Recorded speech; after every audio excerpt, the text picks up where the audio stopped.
All right, I've got my PDP-1144 basically up and running the way I want it, except it's all blowing apart with cables running everywhere. But before I put it all back together, I thought I'd show you what goes inside so you can see what actually happens inside one of these machines. But in order for you to be able to hear me, we probably need to turn this machine off. So we'll turn it off and have a look inside. Now this is your main CPU case. This is where all of the data processing and the basic cards plug in at your main bus.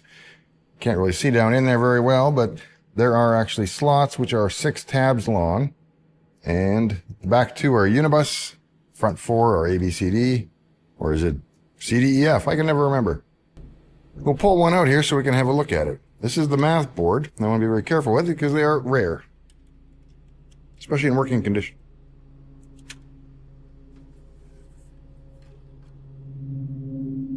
So here's the mathematics board, or FPU if you prefer.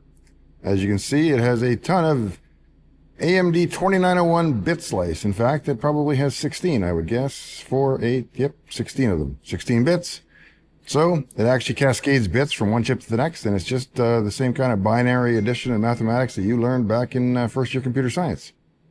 Plus a whole bunch of TTL logic to drive it that you would have learned in first year electronics many years ago, but even I don't know today.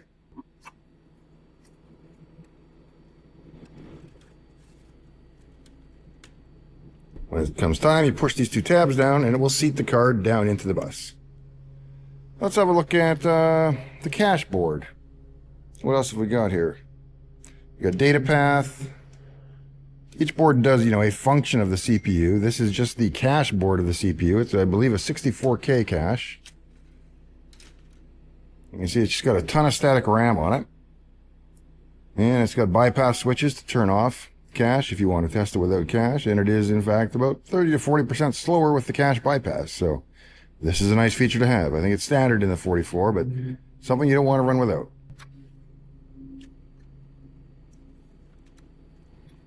Next we have the Unibus interface board here, and then we have 4 megabytes of RAM. These would have been brutally expensive in the 80s, if you could even get them in the 80s, I'm not sure. But this is the maximum amount of RAM that can be configured into a PDP-11. And we'll pull out 1 megabyte and have a look. Now that is a lot of chips. And getting 4 of these where every chip and every parity chip and everything else works perfectly is not an easy task, but I managed to get 4 of them. So that's how I managed to assemble 4 megabytes of RAM. Each one will have a base address and a CSR response address. You get to set those on the pins. I'm not sure what these big gold packages are, but I'm sure they're important. These look like static RAM, almost like it has its own cache in front of it. I'm not certain, but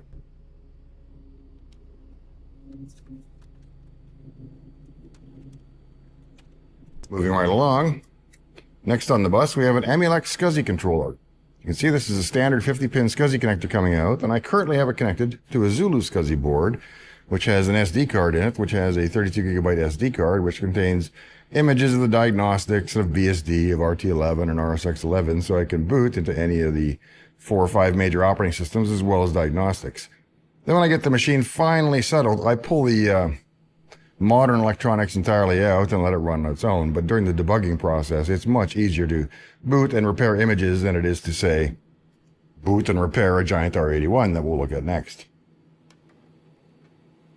Next up in the stack is a Unibus card, which is called the Unibone. The Unibone, I'm going to pull it out because he's just that interesting.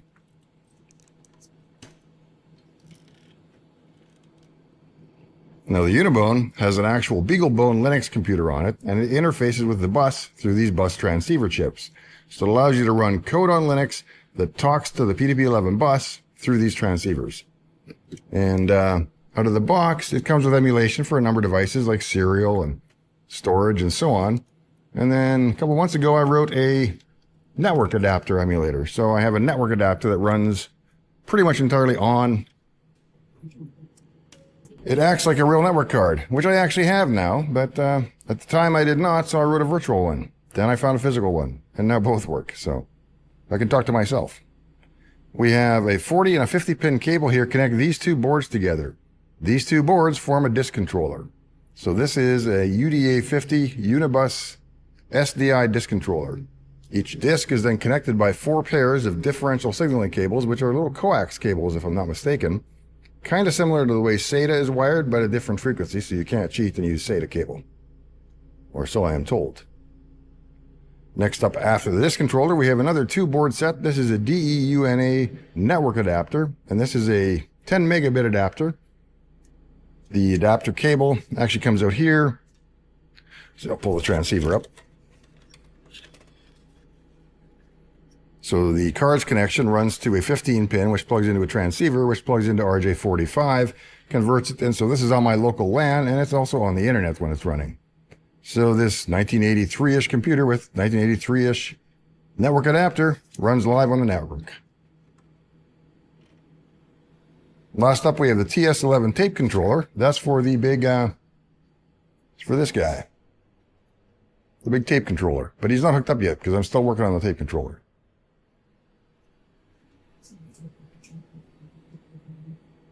Down in here, you can see there's some little tiny cards, and those are just jumping the grant from one slot to the next. So when a board wants to do DMA, the CPU will send a signal out saying, hey, does anybody want to do DMA? And the first board that cares intercepts that signal and doesn't pass it along, does its DMA, and that's how you get away with bus mastering, basically. But that means that signal has to be propagated slot to slot rather than in a bus fashion, and it is. But if you have a card not in a slot, somebody has to pass that signal along. So it's either wired on the back plane, which I'll get you a shot of in a second, or you drop in a small adapter card, which looks a lot like this, because this is one of them, flip chip. And all it does is bridge some of these important signals that have to be passed along from slot to slot when there's no other card in. When there's a full card in, if that card is responsibly made, it will pass them along. And finally, we have a bigger grant that passes NPG and some other signals. I'm not exactly sure what the difference is, but if you look, there is a second set of signals being propagated here. Here's the ones we saw in the little card. But over here, we also pass this, which I believe is the NPG grant line from looking at it. But that's a guess.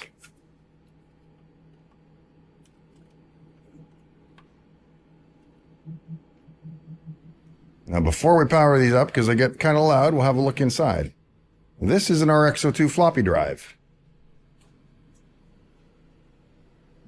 A good chunk of it is power supply.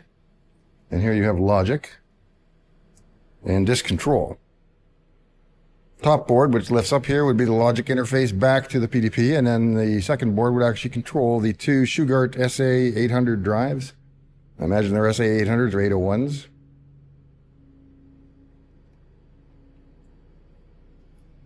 And they are front loaders.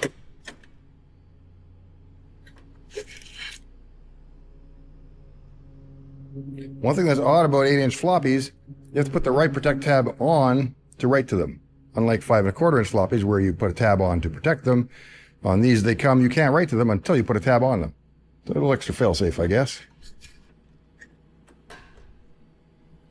This is the RA81. I'll show you the inside guts once we fold the boards back up, but for now, we can see that it's got 3 massive circuit boards. The signal from the PDP-11 comes into this board here. There are 2 ports, so you can actually connect this to 2 computers. How they arbitrate is up, or arbitrate? Yeah. How they arbitrate that connection is up to them, but the drive is capable of talking to 2 different. Here's the rest of the drive control and power logic, and there's 8085 CPUs thrown around in this thing. I'm not sure what they're doing with them, but there's a couple of them. So let's fold this up. Carefully.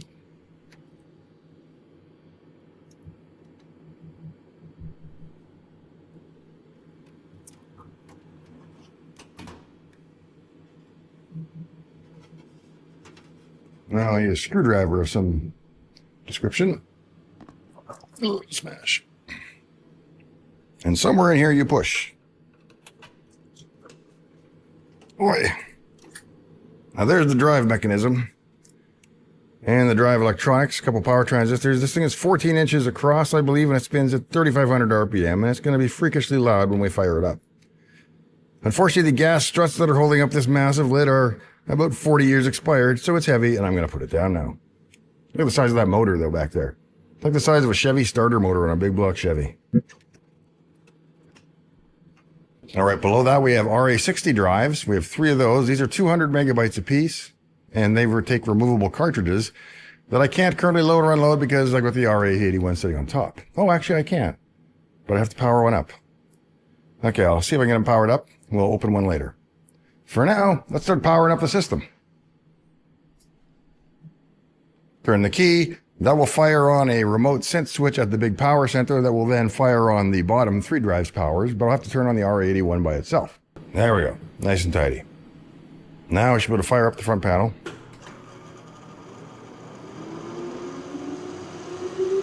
And away she goes.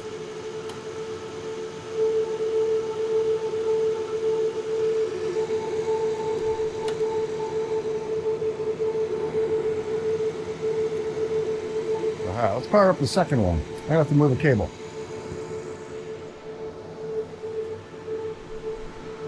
Let's go back and see what we can see. Well, first here's a deck writer. Not currently set up in the current system yet. I have to configure it under BSD, but as you can see, I was printing and I printed a giant X. Not a bad font for the 80s, eh? Welcome to my nightmare. This is where the cables go.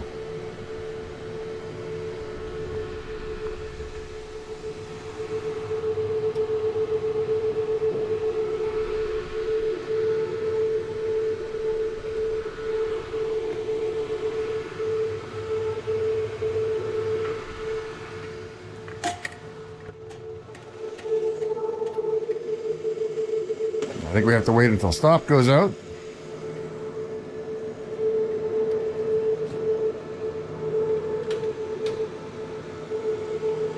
Push the button. Put the lid.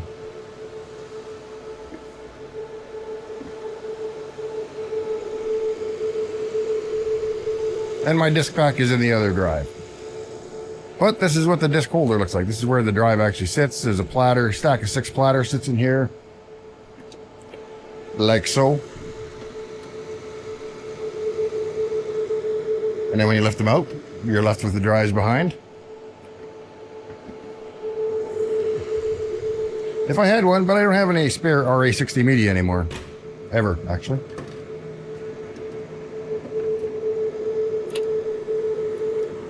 Let's power up the old RA81.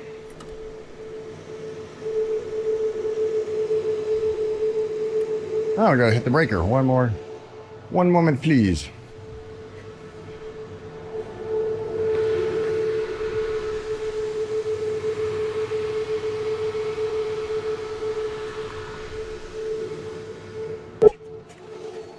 All right, to power up the RA81, we flip on the breaker first.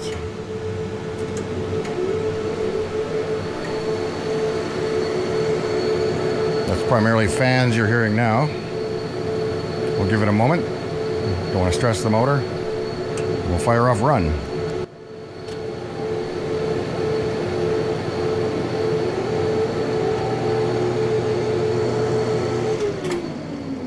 And we trip the breaker. Well, that's never good. Let's go find out why. Well, I wish I had a cool story for you, but the reality is you just can't power up the drive when the computer's already on because there's a base load from the computer, and that base load plus the motor start load is too much for the power center. So you have to power on the drive first and then the computer. Unfortunately, when I did that, the PDP-11 did not power on or boot. So something about me taking cards out, putting them back, has blown up the system, and now I must fix it. And so I'm going to go do that now, and then I'll be back at some point with another video. So if you found kind of the PDP-11 adventure interesting or informative, make sure you give it a sub and a like, and I will see you next time right here in Dave's Garage.